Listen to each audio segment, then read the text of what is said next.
Places are distinctive, yet sometimes urbanism and architecture may degrade them by design. Rebuilding the same architectural entity may not always reproduce the authentic place, but instead create anti-places in the urban environment, which may absorb the surrounding settings by creating sameness. The term pornography here has no erotic connotation, but describes an image-oriented anti-design attitude, the way architects may create anti-places by copying, pasting, overemphasizing, and thus objectifying certain place attributes. The urban place exposed by the architectural design and deprived of its dignity is called urban pornography here. Our presentation is composed in three sections. We start describing pornographic attitude in architectural design, and then we draw the theoretical perspective of anti-place concept. Finally, we will give examples about the anti-places of modern architectural heritage in Turkey. The ultimate purpose here is identifying the eradication of the character and the creation of anti-places upon the case studies, because this is perhaps the greatest threat among the modern architectural heritage. We are pretty sure that you will find relevant examples from your own locations through the theoretical perspective. Pornography is an exposition of particular sexual symbols instead of experiencing the sexuality. The human body is the source object, and pornography degenerates actual sexual experiences by virtually overemphasizing significant corporeal attributes. A similar situation may occur in the urban environment, but of course, what we deal here has no relationship with the image on the left-hand side. Design behavior degenerates particular architectural settings in which the authentic architectural place is the source object here. Siegfried Gideon called this anti-design attitude as Playboy architecture in his foreword of Space, Time and Architecture in 1967 with his words, directly quoting from in his words, a kind of Playboy architecture become an en vogue. An architecture treated as Playboy treated life, jumping from one sensation to another and quickly bored from everything. And he continues, the approach to the past only becomes creative when the architect is able to enter its inner meaning and content. It degenerates into a dangerous pastime when one is merely hunting for forms called Playboy architecture. So we can call that urban pornography is a limited and a short-term pleasure taken from the urban landscape by Playboy architects. Playboy architecture is described as an attitude that degenerates the built environment by creating architectural duplicates. Duplication, copying, and cloning create a boring sameness in the built environment that destroys the genius of that location.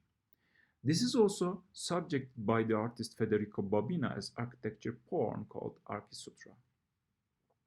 Urban pornography is the cityscape exposed by Playboy architecture. Random reproduction of particular forms in architectural design becomes a pornographic attitude, just like the pornography exposing parts of the human body for the illusion of sexuality. Let us take a look at the literature. Place and antiplace are two sides of the placemaking phenomenon. The conscious production of antiplaces will deprive urban environment. Geographers lamented from the deliberate design of antiplaces. It was described through the concepts of non-place, loss of place, and placelessness by different researchers. On the right-hand side, you see one of the oldest abstractions about non-place phenomenon from the book of Melvin Weber, who first coined the concept of non-place. Non-place mostly represents a spatial excess, overabundance, or crowding in the urban environment that causes the place deprivation. The term first coined by Melvin Weber in 1964, then reinterpreted by Mark Auger in 1995. While Weber uses the term for bewailing the spaces of modernity, Auger uses the same term for explaining the spaces of supermodernity.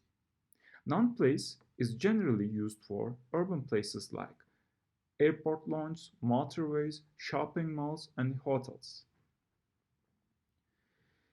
Loss of place denotes the monotonous urban environment, especially built after the destruction of Second World War.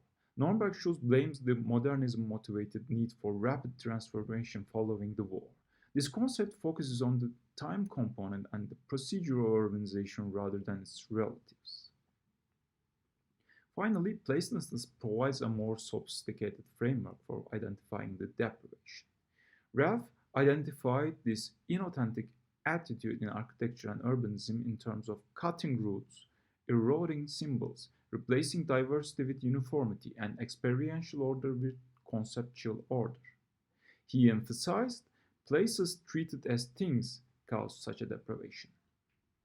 Ralph modified his view in after the millennia 2016 that place and placelessness are increasingly hybridized rather than dichotomized by recognizing the persistence of placelessness. So binary opposition like authentic and inauthentic, place and placelessness are no longer necessary. Through time, the previously inauthentic becomes authentic, and some features of the places are always atrophied. But their theories are actually useful in our case. They bring us today's fake authenticity. Hence, we claim that anti-design is created with fake authenticity, which is produced when the relationship between past and the present cannot be established accurately in this case.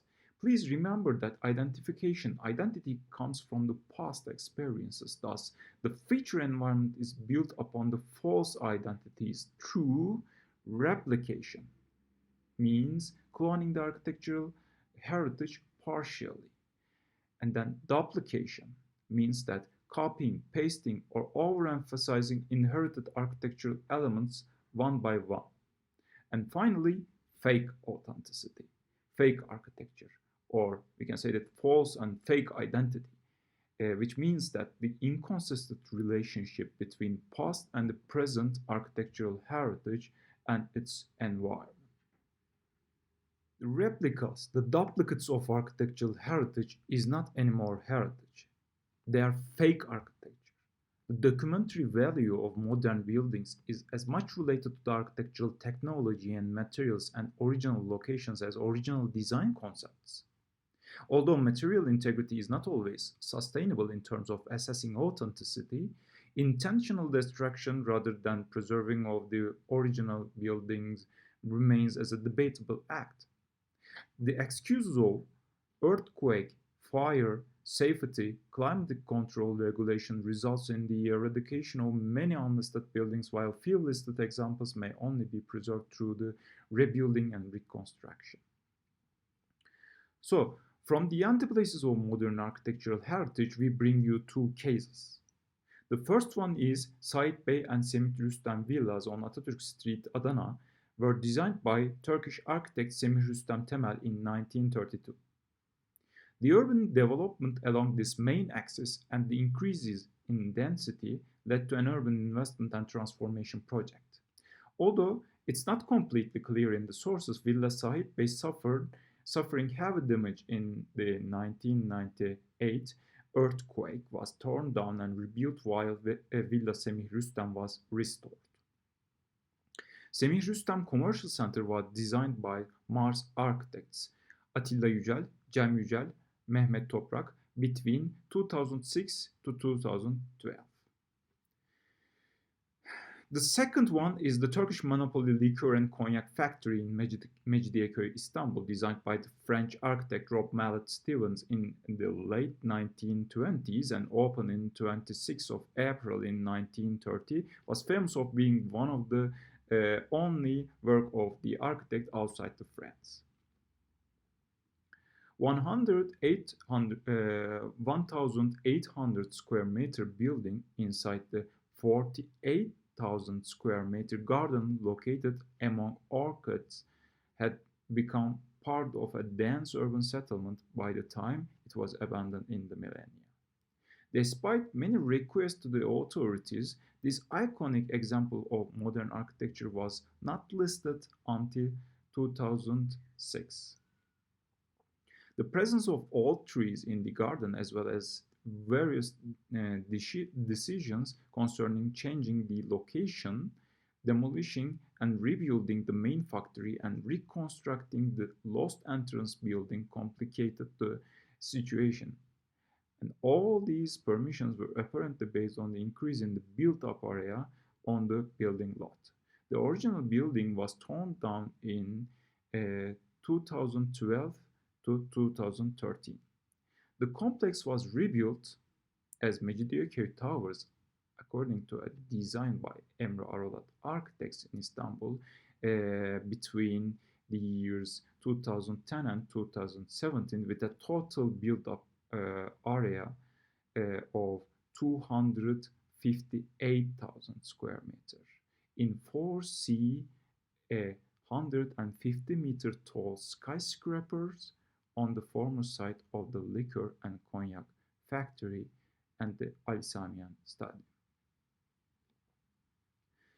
In both cases, the buildings have been torn down on declarations of being unfit in terms of the function and technology, in terms of contemporary standards and regulations, the earthquake zoning in Istanbul and Adana providing the main excuse.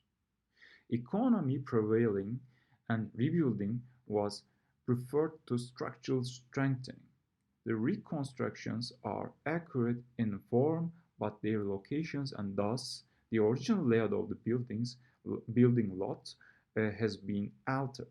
The gate building in Mecidiyeköy, which was demolished during the enlargement of the road in 1980s, has been rebuilt as a resurrected entity. The authentic morphology is reflected as random architectural characteristics and elements incorporated into the design of the new buildings, forming the background. The light colors and the voids created by the large eaves are duplicated in the towers of Mecidiyeköy. Whereas the eaves, sunshades, and circular corners are repeated in Adana. However, these duplications are random, out of context, and devoid of meaning. They become exaggerations, exposing the authentic architecture in an anti-design attitude, creating urban pornography. The replications have not preserved any place attributes except for the general morphology and some architectural forms and parts. Thus, when you pass by, you can experience a fleeting image of the original building and place, which disintegrates when you enter the site. The interesting thing is that both cases have been presented as an adaptive reuse examples in Turkey. However, they are reconstructions based on authentic morphology, eradicated all meaning and content, and original materials elements becoming replications of the enormous increase in build-up areas as urban development investments. To sum up, if pornography is the exposition of particular sexual symbols in place of experiencing the actual sexual act and degenerating it through virtually overemphasizing significant corporeal attributes, then urban pornography is the exaggeration and devaluation of the authentic work of architecture and its significance. It utilizes the relevant attributes of distinctive place and diminishes them. The false identities created by these projects cannot be the feature of modern architectural heritage. This eradication of meaning and urban memory and the creation of antiplaces out of distinctive ones is perhaps the greatest threat among modern architectural heritage in urban areas.